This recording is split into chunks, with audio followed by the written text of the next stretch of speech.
Jej, ti moji trčički, eden je lepši od drugega.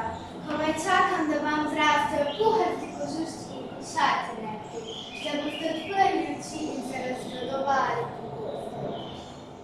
To bo zabavno, ko boste skakali z drevesa na drevo in zopki obmotali srč in ga vrgli sici naravnost na glavu.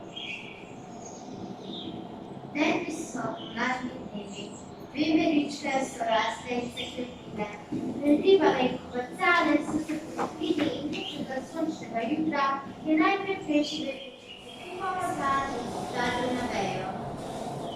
Nekaj časa je gledal okoli sebe, potem pa začutil silno željo po gibanju. Že sam ni vedel, kdaj in kako se je odpral in pristal na veji bližnje bukve.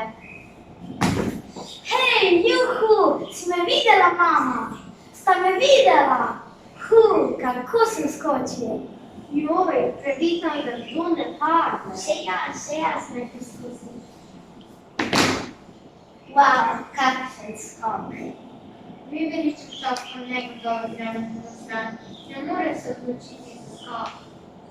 No, čopko, kar poskusim. Močno se odrini, pa bo šlo. Daj no, saj ni daleč. Reva, še nič bi si upala.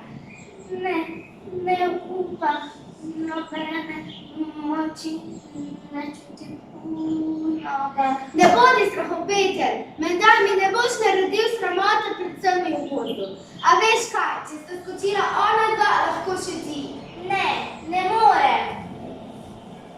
Čopko, kaj je s tvojo tačko? Nekaj ne bo prav. Joj, kakšna nesreča. Tudi čopko začne nabirati solze in se tremčiti.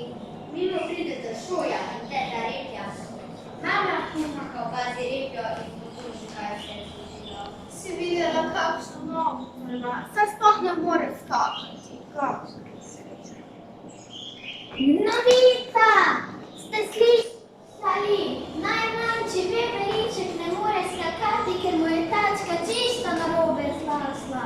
Joj, nekaj bo z njim. Zase se brigaj, klepetulja! Daj no, Hanka, pa da je skakanje najpomembnejše na svetu. Veverite lahko počneš še marsikaj drugega. Potrpi ga boš. Ampak čopko imam najrajši, prav in njemu se to moramo. Ne pretiravaj se ne smeli, nič. Mogoče znaš kaj boljšega. Najboljše je skakanje. No, če pa tako misliš, pa nisi ravno najpametnejša. Adijo. Sporovali je čopko slabo, ko je bil na veji in me že površite. Nato se je priprično spravil do konca veje in je napačno opazoval okolico. Opazil je pisanega metulja in se naslednji kost, kjer posedel pjesni. Ko je minilo poletje, je čopko postal najpametnejši in najbolj izkušen veveriček v gozdu. Postal je silno priljubljen in živali so hodile k njemu po nasvete.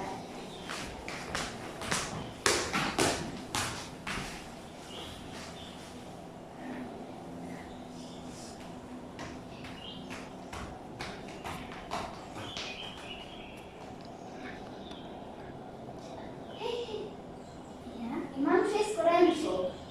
Koliko mi še manjka do 10? 4. Razpali se. Kdaj bo zima? Vsak čas. Ptice selivke so že odletele. Ali smo že zamudil pravljico? Preberi nam tisto o veveričku. Ja, v veveričku!